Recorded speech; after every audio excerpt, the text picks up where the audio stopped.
안녕하세요. 율렉입니다. 반갑습니다. 오늘은 지난 시간에 작성했던 지시서가 있잖아요.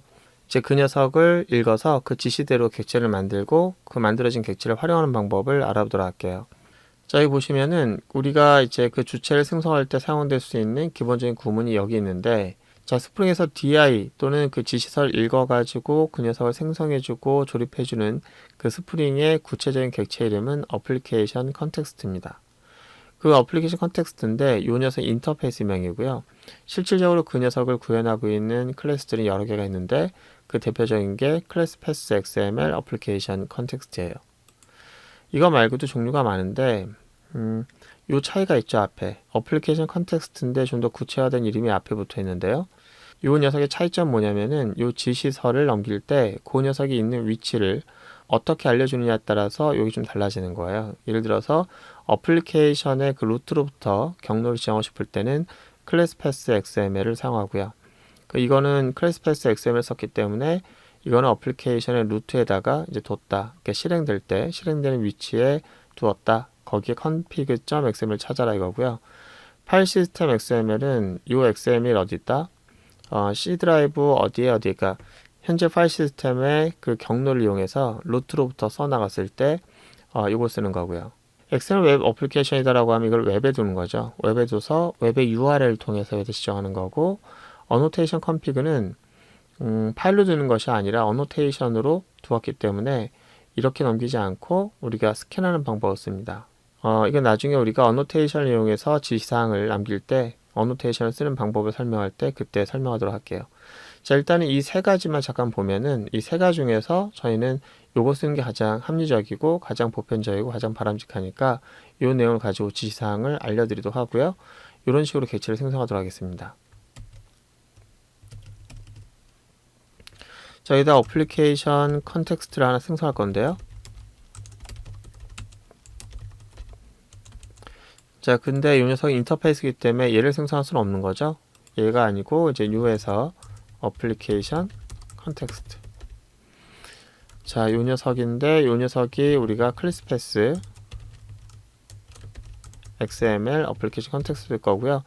여기다 뭘 넘길 것이냐면은 저희가 그 config setting.xml을 여기다 세팅을 해줄 거예요. 근데 경로가 어떻게 되냐면은 클래스 패스이기 때문에 여기가 이제 루트가 되잖아요. 여기가 그럼 여기서부터 우리가 이 패키지 하나의 그 디렉토리잖아요. 그러니까 스프링 이렇게 해서 스프링 슬래시 di 그 안에 setting.xml 이렇게 있다 이렇게 지시하면 되겠습니다. 그럼 이거 좀 길어지니까 좀 내려서 쓸게요. 여기다가는 이 패키지명대로 쓰시면 돼요. 스프링 슬래시 di 슬래시 그 다음에 setting.xml 그 안에 있으니까요. 거기다가 setting.xml 이렇게 지시하면 되겠습니다. 근데 빨간 줄이 가지는데요. 클래스라고 하면서 인식이 안 되고 있다. 뭐 그런 얘기인 것 같은데 저희가 스프링 라이브러리를 쓰려고 하면서 스프링 라이브러리를 안 가져왔네요. 설정을 해야 되겠네요. 스프링 라이브러리를. 그럼 이제 어떻게 하죠? 스프링 라이브러리를 가져오는 방법은 스프링 라이브러리를 직접 다운로드하는 방법이 있고요. 또는 이걸 메이븐 프로젝트로 만들었다고 하면은 메이븐 프로젝트는 단순하게 디펜던시를 지정만 해주면 알아서 가져와 주는데 어떻게 할까요? 직접 구해 가져올까요? 아니면은 이를 메이븐 프로젝트로 바꿔서 디펜던시를 지정할까요? 그렇죠. 뭐 메이븐이든 그래들이든 빌드툴을 이용하는 것이 이제 생활화돼야 되겠죠. 그래서 이걸 메이븐으로 이제 바꾸려고 합니다. 그런데 얘는 지금 메이븐 프로젝트가 아니고 이클립스에서 만든 프로젝트이잖아요. 메이븐으로 어떻게 바꾸죠? 네, 바꿀 수 있습니다. 어떻게 바꾸냐면은 오른쪽 버튼 눌러서 밑에 보시면 configure라는 게 있습니다. 잘 찾아보시면은 configure가 있는데 보시면은 컨버트 할 수가 있어요. 컨버트 할 때 여러분들이 메이븐 프로젝트로 바꿔달라 라고 하는 것을 선택하시게 되면은 이걸 바꿔줍니다. 와, 이클립스 좋죠. 그죠? 한번 바꿔볼게요. 이렇게 하니까 이제 메이븐 폼 파일을 생성하기 위한 기본적인 설정에 대한 내용이 나오는데 여기다 이렇게 할게요. 그룹 아이디는 com.yourlecture 라고 하고 이제 스프링이라고 할까요? 스프링이라고 하고 이 상태에서 피니시 누르게 되면은 쉽게 바뀝니다. 여기 폼 파일이 하나 만들어졌고 이번 컴파일러 플러그인이 이제 추가됐어요. 이건 어쩔 수 없이 그 버전이 기본 버전이 아니기 때문에 여기 11 버전으로 했고요. 그 다음에 이 소스라든지 이런 것들이 좀 있는데 굳이 이것까지 할 필요 없는데 일단 이렇게 놔둘게요. 그리고 보시면은 여기에 폼팔이 있고 괜찮네요. 어쨌든 이 상태에서 제가 그럼 라이브러리를 스프링 라이브러리를 포함시킬 건데 우리가 어떤 걸 포함할 거냐면은 일단 여기 오셔서 디펜던시 오셔서 애드 한번 눌러볼까요?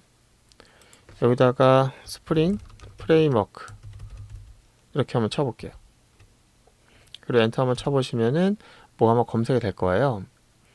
자, 검색이 만약에 안 된다 라고 하면은 이게 지금 인덱스가 시간 안 돼서 그런 건데 자세한 내용은 제 매번 강의에서 들으시고요.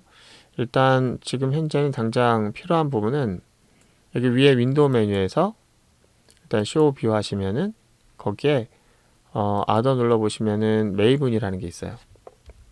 이 메이븐에 메이븐 리파지토리가 있는데 요걸 여셔서 여기 글로벌 리파지토리즈라고 하는 게 있습니다. 저 같은 경우는 여기에 지금 인덱싱이 다 돼 있어서 그런데 이게 안 나올 거예요. 아마 검색이 안 되시는 분들은. 그런 분들은 오른쪽 버튼 눌러서 리빌드 인덱스를 하시면은 꽤 시간이 걸릴 거예요. 짧게 걸려도 1시간 정도 걸릴 것 같은데 그 시간이 걸리면서 다 이제 이루어지게 되면 인덱싱이 완료가 되면 여기서 쉽게 포함할 수가 있습니다. 그 인덱스가 아직 안 나오는 분들도 있을 수 있을 것 같으니까 오늘은 일단 웹사이트 열어서 여기서 직접 같이 진행하도록 할게요. 메이븐 리파지토리. 자, 여기 가셔서 여기에서 여기다 스프링 프레임워크 한번 찾아볼게요. 스프링 프레임워크. 자, 여기서 제 스프링 컨텍스트 보이시죠? 요걸 저희가 추가하려고 하는 거예요. 저희가 이제 사용하고 있는 스프링 버전 5.1.9 버전 쓸 거고요. 요거 한번 클릭해 볼게요. 최신 버전이네요. 그리고 요것만 클릭하면 돼요. 선택하자마자 클립보드에 카피했다고 얘가 말해주잖아요. 그대로 저는 갈 겁니다. 자, 이 내용은 모르시는 분들은 일단 메이븐을 여러분들이 공부를 같이 하시는 게 좋을 것 같고요. 자, 그 디펜던시 어답시 하면은 이 버전이나 빌드 그 사이에다가 놓을게요. 여기다가 칸 하나 만들고 여기다 디펜던시라고 하는 것을 입력할 건데 직접 닫히지 마시고 이쯤에서 컨트롤 스페이스 한번 눌러보세요. 그러면은 디펜던시즈라고 하는 항목을 선택하셔서 여러분들이 오타도 줄이고 타이핑 속도도 좀 늘려주시는 게 가능하겠죠. 여기다가 아까 복사했던 거 붙여넣기 하는 거예요.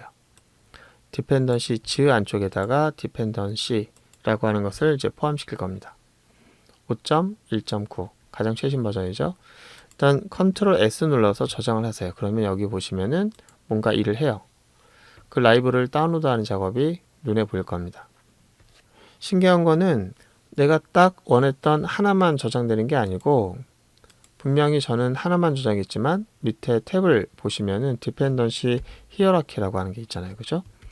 이 탭을 눌러보시면은 와, 얘가 필요로 하는 다양한 라이브러리들이 계층으로 쭉 종속돼서 다 가져온 걸 볼 수 있어요. 그래서 내가 가지고 있는 그 버전과 호환되는 버전의 그 종속된 라이브러리들 쭉 가져와요. 그러니까 내가 직접 했었다고 하면은 이거 가져오고 얘도 가져오고 얘도 가져오고 다 해야 되는데 그럴 필요 없이 내가 딱 필요한 거 선택을 하면은 알아서 다 가져와 줍니다. 편하죠? 자, 저장을 하고요. 됐어요. 이제 그러면은 아까와 달리 마우스가 때 되면은 임포트가 뜨잖아요. 와, 좋다. 자, 임포트를 각각 할 수도 있지만 아니면 컨트롤 쉬프트 누르고 영문자로 누르면은 알아서 임포트가 잘 되겠죠? 됐습니다. 그러면은 이제 남은 거는 요 녀석이 이 지시서를 잘 읽었다면 이 지시서대로 객체를 2개 만들고 그리고 인젝션까지 해서 얘를 보따리에 잘 담아놨을 거예요. 그 보따리가 뭐예요? 얘 컨테이너죠. 이름은 IOC 컨테이너입니다. 그 IOC 컨테이너에 얘네들이 담겨 있어요. 그 녀석 쓸 때는 2가지 방식이 있는데 요 이름을 통해서 꺼냈을 수도 있고 또 하나는 어떻게 해요? 그렇죠. 요 타임명을 가지고 꺼냈을 수도 있어요. 일단 요 이름을 가지고 여기서 꺼내 가지고 사용하는 방법을 먼저 알아보도록 할게요. 컨텍스트라는 녀석이 자, 우리가 지시한 요 지시서를 읽어 가지고 그거를 객체화한 다음에 그 녀석을 담고 있는 그릇이 있는데 그 그릇에 대한 이름을 우리가 IOC 컨테이너라고 했잖아요. 그 컨테이너의 구체적인 이름이 어떻게 보면 얘라고 볼 수 있어요. 그래서 요 녀석한테 얘기를 합니다. 달라고. 그래서 우리가 빈이라고 한 녀석을 만들어 달라고 했는데 그때 빈의 이름으로서 우리가 콘솔이라는 이름을 지시했으니까 그 콘솔 이름에 해당되는 녀석을 꺼내달라고 하는 거예요. 자, 일단 이름 가지고 꺼내달라고 하면은 달랄 수 있는데요. 이게 이름을 가지고 꺼내게 되면은 좀 골치 아픈 게 캐스팅을 해야 돼요. 형식 변화를 해야 돼요. 왜냐하면 그 이름에 해당되는 녀석이 어떠한 객체인지 알 수 없기 때문에 그 객체 또는 개체에 대한 형식을 지정하지 않고 이름만 얘기했기 때문에 그 녀석이 오브젝트형으로 꺼내지거든요. 그러니까 오브젝트형이니까 이 녀석이 받을 때 문제가 돼요. 그래서 요것의 형식으로 형식 변화를 해서 써야 되는 문제가 있긴 합니다. 자, 그럼 이게 아니면 또 어떤 방법이 있겠습니까? 자료혁명으로도 꺼낼 수 있다는 거죠. 자, 그러면 자료혁명을 한번 꺼내 볼게요. 이거를 일단 복사할까요? 그리고 붙여넣기 하고, 자, 이거는 형식 변화는 자료혁명을 쓸 때는 꺼낼 필요가 없어요. 자료혁명이라고 해서 타입명을 문자로 전달하는 건 아니고, 저희가 이제 꺼내들 녀석이 이젠 콘솔, 인터페이스형 상관없습니다. 이젠 콘솔이라는 녀석의 클래스, 타입에 맞는 녀석을 달라고 하는 거예요. 그러니까 요 형태가 인터페이스라면 인터페이스 형식의 참조될 수 있는 그런 녀석을 찾아달라는 거고, 좀 더 구체화된 이름을 쓰게 되면 더 구체화된 이름의 녀석을 찾아서 거기에 맞게 얻어다 줍니다. 만약에 이제 두 가지의 객체, 예를 들어서 인터페이스 구현한 두 가지 객체가 있다고 하면 애매해지겠죠? 애매해지면 애매해진 대로 그걸 구분할 수 있는 방법을 또 찾아야 되는 거죠.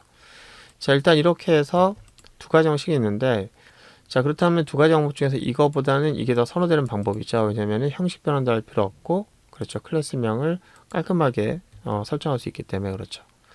자, 됐습니다. 이제 지시서를 작성했고, 지시서대로 여러분들이 객체화해서 그 녀석을 꺼내는 작업, 코드를 변경할 필요 없이 이 외부 설정에 대한 내용의 변화를 가지고도 프로그램을 바꿀 수 있다는 거죠. 한번 실행해 볼게요. 잘 되는지. 와, 깜짝이야. 잘 됐죠, 그죠? 잘 됐네요. 그렇구나. 그러면은 일단 요거는 되나요? 아까는 그냥 말로만 했는데, 자, 요 방식도 되나요? 한번 실행해 볼게요. 잘 되죠? 두 가지 다 가능합니다. 자, 마지막 한 가지만 더 해볼게요. 이쪽에서 우리가 그리드로 했었는데 이거를 인라인으로 한번 바꿔볼까요? 자, 인라인 이기전 콘솔을 바꾸게 되면 어떻게 돼요? 여기 소스 코드는 변화가 없죠. 변화가 없습니다. 자, 한번 실행해 볼까요? 그러면 여기 전혀 변화 없었어요. 여기 인라인으로 바꾼 거예요. 잘 될까요? 우와, 금방 바뀌었네요. 그렇구나. 아, 그렇구나. 여기에서 일어날 이런 변화가 있다면은 그런 변화는 설정으로 빼는구나. 자, 오늘 고생 많으셨고요. 다음 시간에는 이 지시서를 작성하는 방법을 좀 더 자세히 알아보도록 하겠습니다. 오늘 고생 많으셨고요. 다음 시간에 뵙도록 하겠습니다.